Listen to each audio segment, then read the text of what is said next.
Oh, and also, if you're just wondering, I don't know how anybody could possibly care, Randy Orton and Riddle won. So, let's talk about this. So this exceeded my expectations. We're showcasing Doudrop, Zelina Vega, Queen's Crown. Go ahead. We're showcasing the women, yet all the matches that led up to this were under 3 minutes. Yes. And I had a big problem with that. This match was longer, and it exceeded my expectations. They actually did okay. It was okay. It wasn't great. It was okay. Yeah, no, that's fine. It was okay, and I expected this match to shit the bed, but it didn't shit the bed. But it pissed the bed. You didn't shit your pants. You pissed your pants. I mean, is it really that much better? Kind of. You can at least save a piss. You can't save a thing that's been shit on.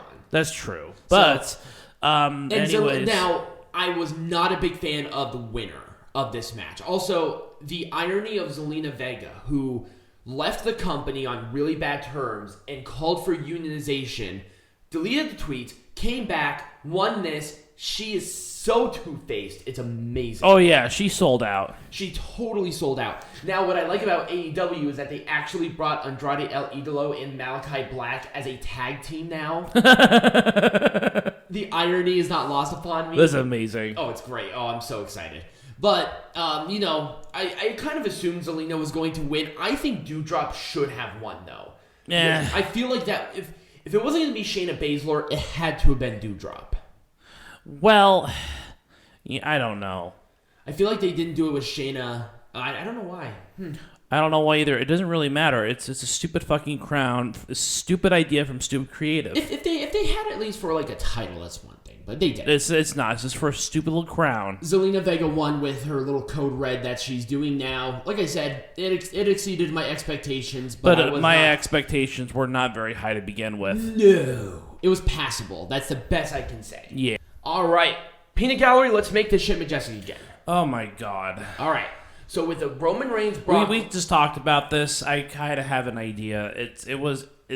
Paul Heyman makes a rivalry. Let's just keep doing whatever that is. I wouldn't have had the Usos interference.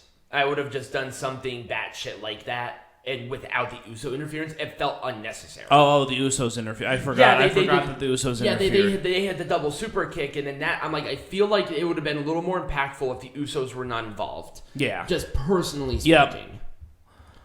So we really talked extensively about this. We really broke this down. I don't think I could have booked the match actually in the ring better than they did.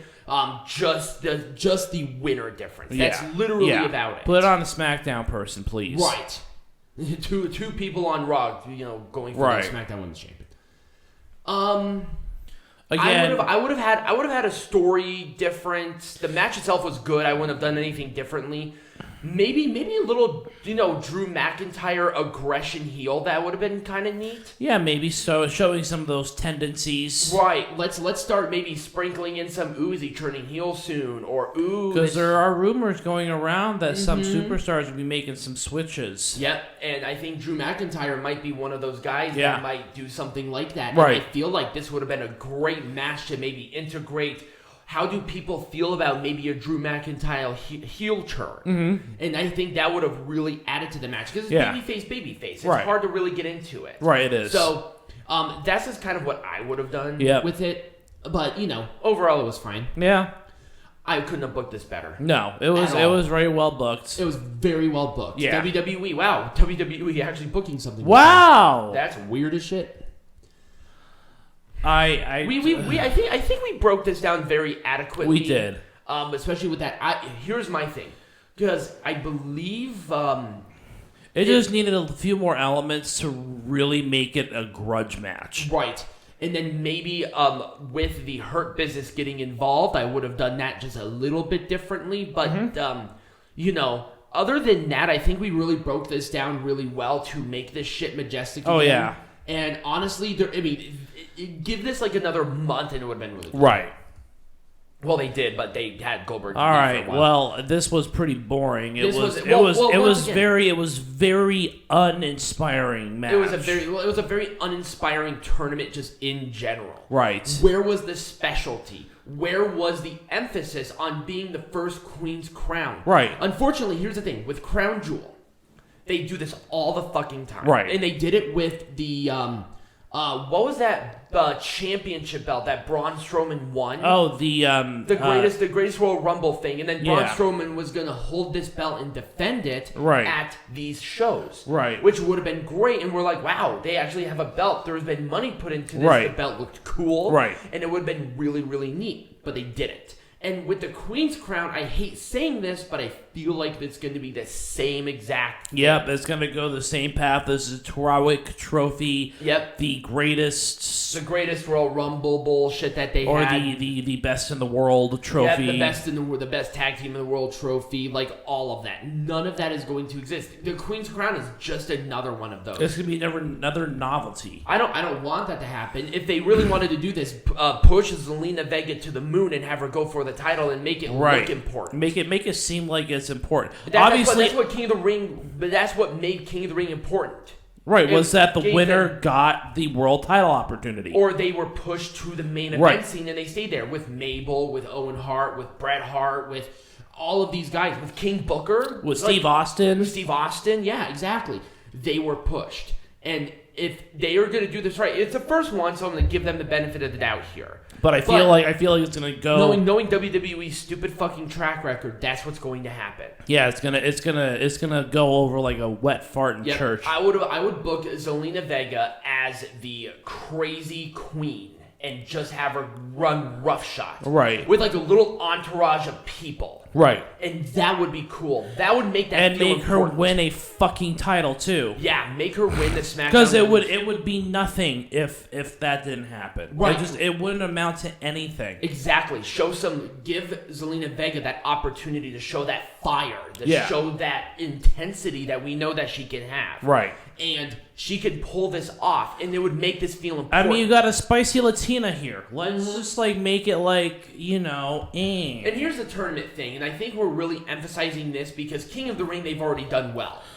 But the Queen's Crown, the qualifying matches were 3 minutes long. Yes, and it didn't really give me a lot of inspiration. As it relates to a tournament, it's not it's not from beginning to end. The beginning is when you win it. Right. Then you go on from there. Right. It's not the ending. That's the beginning of it. Right. So as long as they book Zelina to be this big-time, rough-shot main eventer, crazy with power, like they did with William Regal when he won King of the Ring, that made that feel important. Right. They have to do something like that with her. Yeah. Have her win these titles, win these opportunities, give her that platform to make that statement. Yeah, and then it will feel important. Oh shit, who's going to be in Queen's Crown again? Right. That's what you want. Right. But I just feel I just don't think that's going to happen. Have fucking RK Bro wrestle somebody else, please. Yes, that's kind of the idea. The AJ Styles Omos thing is done. That act is over. Mm-hmm. Let them go their separate ways. I don't think that Omos does not need AJ Styles at this point. No. I just don't think he does. I don't think he does either. Unless AJ Styles is going to go for the United States champion or something, or even the WWE champion now, that would be fine. Yeah. And at least there would be something have AJ Styles bring on a new person under his wing. He seems to be doing well with bringing up new stars. Right. Being in a tag team like this. I think it makes sense for him. And I think Omos is at that point now where he's just all right, let me fly. Right. Have him enter into a feud alone. Right. Or, like I said, WWE champion, have Omos being that, that wild card like they used to instead of just winning the tag team titles. I don't think he needs to be a wild card anymore. What would you do with RK Bro? Do you have anything, at least as of right now, RK Bro? I think that their next opponents need to be Alpha Academy, and here's why: is because that's another group of 2 singles stars who just need to find their way. They don't even have to win the tag team championships, but at least give them enough exposure and TV time so that when Alpha Academy does go their separate ways, at least they're off to the races. Actually, no, I like that idea, but they were winning matches on SmackDown. Have them continue to win big, and see, but again, have them go for the tag team champions. They don't have to win the tag team champions, but then split them apart because they're single stars through and through. Right. I think that they wanted to do the same thing with Montez Ford and Angelo Dawkins. Eventually, they are going to break that tag team up. There has been talks about this. They're on Raw. Why don't you have them go for the tag team titles? They don't have to win the tag team champions, but allow them a platform to showcase their skills against veterans, and then you split them apart. Exactly. That's kind of the trajectory it has to go. Right. Otherwise, AJ Styles and Omos are going to be stuck in tag team limbo forever. Right. I don't want that. I want Omos and AJ Styles to do their own things. Right. That's it. Right. This has to be done. I would I would give Mansoor a little more of like some higher end rivalries. Unfortunately, it's not. It's not going to happen. These two are going to continue to feud, and they're continuing to do some bullshit with them. And it sucks because Mansoor showed great fire. Mustafa's good. I think he's out the door though. I think he's out to lunch. I think he's done. And Mansoor, I mean, he'll be there for a while. There's definitely something with him. He'll probably be at least a good mid-carder guy. But yeah, Mustafa Ali, he's been screwed over by this company a lot. Yeah, he has to be done, man. I would totally be done. Yeah. And we really talked about this one quite a bit. I would do Rollins with a different program. I would do Edge Big E. That's what I would go for now because he just won this huge high-profile rivalry. Right. And at this point, these two have to be separate again. Because if they continue to have these matches, what else can they do after Hell in a Cell? Right. Like, that's like, boom, rivalry done kind of match. Right. And then what I'm thinking, too, is maybe at some point in time down the road, have Rollins and Edge team up as a tag team. Right, like what they did with Rated RKO. Yeah, exactly. That'd be really cool. Have them a heel tag team or something. Exactly. That'd be sweet. That'd be great. Anyways, that's kind of what we got for Crown Jewel. When we come back, though, we're going to discuss briefly the G1. We didn't watch the finals or anything. I watched the final match. Oh, you did? Okay. I only watched the final match, and I watched matches interchangeably. Yeah, but let's talk about it for a little bit before we move on to the main events, so to speak. And we'll be right back. Yes.